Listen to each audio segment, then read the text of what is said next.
I would say what happened to me with the betrayal of my covert CIA identity because of a purely partisan agenda, my politics became sharper.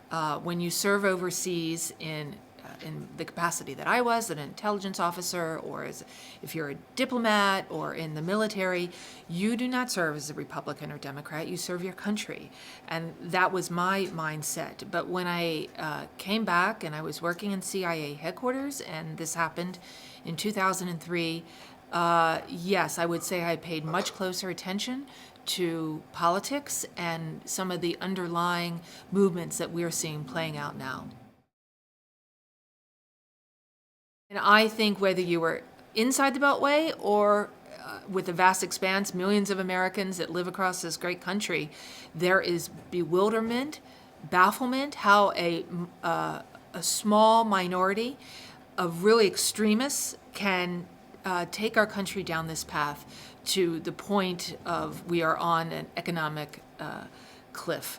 And clearly, we're coming up to the point where maybe we are not governable. There's many factors that go into this. One that is commonly understood to be the gerrymandering, where there's so many safe districts.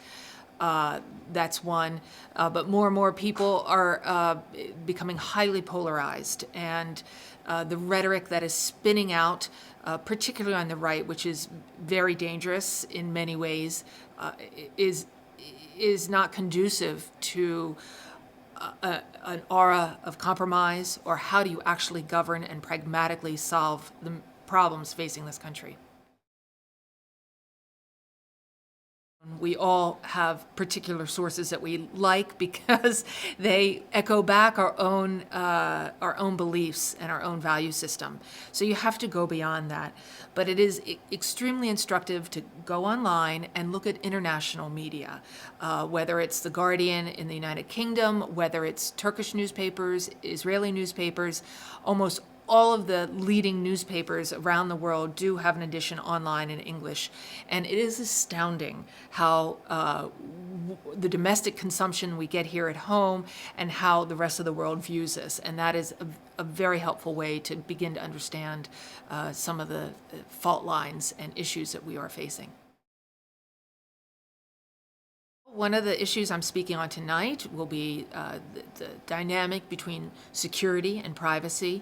And what is very clear, particularly in the last few years, as social media has really gained unbelievable momentum, that Americans have in a large part voluntarily given up a great deal of their privacy already through social media.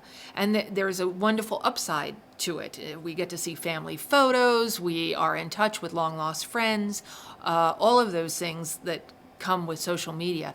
The downside is that we have given up voluntarily a great deal of our privacy, and that's what I'm going to speak on later tonight with the NSA.